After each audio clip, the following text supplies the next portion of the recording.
All right, I am going to attempt to show some color work. I do have a very affectionate, needy cat at the moment, so we'll see how this goes.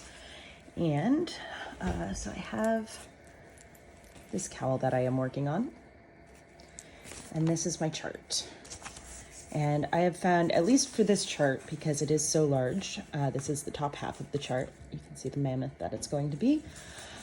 I have found it's easiest for me to actually read the top highlighted row, so I am highlighting the rows as I am starting on them. So charts for knitting are read from the bottom up and from right to left, partially because that's how we knit our garments. So with this row, I'm starting on row 48, and I am going to be doing my dark color, then 2 light, then dark, then 2 light, then 2 dark.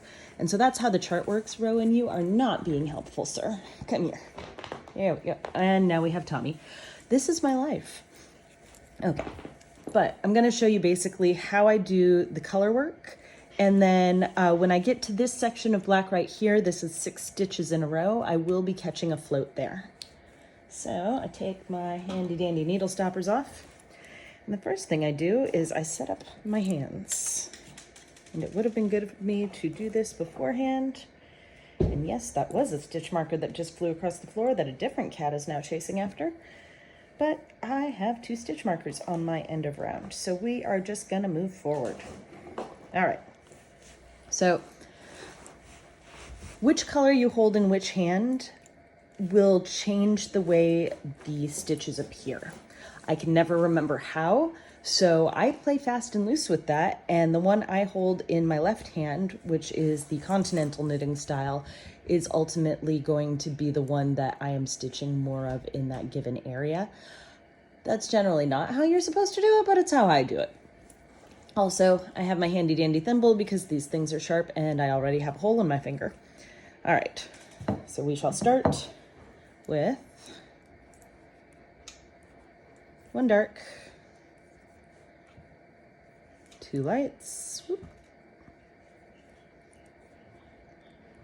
1 dark, 2 lights, 2 dark,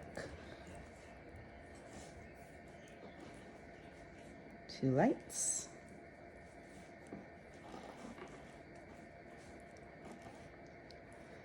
1 dark, 1 light, and we have 4 dark. Did I do that? Nope, did not go into the stitch correctly.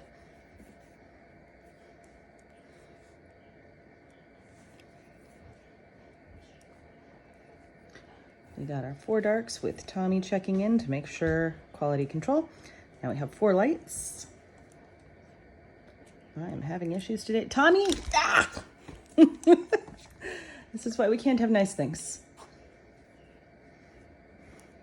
All right, back to the 4 lights.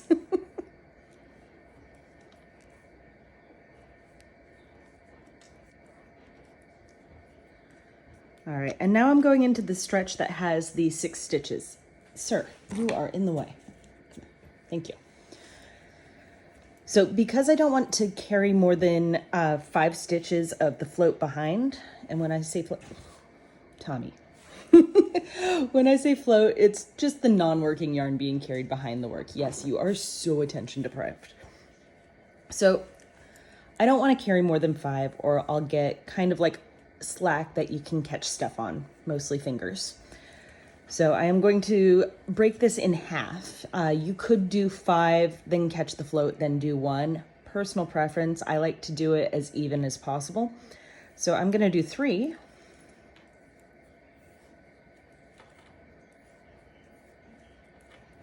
And then what I'm doing here to catch the float is I'm going to bring my colors around and basically, sir, you are blocking the view of this. Come on, stop that. What I'm basically doing is just twisting the yarn. So I'll have a twist here and there will be a twist down here as well. You can either untwist it after, or I usually just carry it along, and when I do my next, yes, I love you very much. When I do my next float, I will twist it the other way to untwist it. So personal preference on that, but I have now twisted. And sir, do you mind?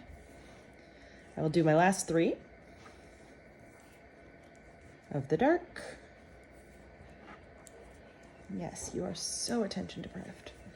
And so the way this looks on the back is you can see right here where the teal got caught. And I'm going to tighten that up just a smidge. You don't have to. It is definitely better to be loose rather than tight. But yeah, so it's caught right there. And so then it will be carried right over to where I start the light color on the next round. Or not on the next round, but the next stitch.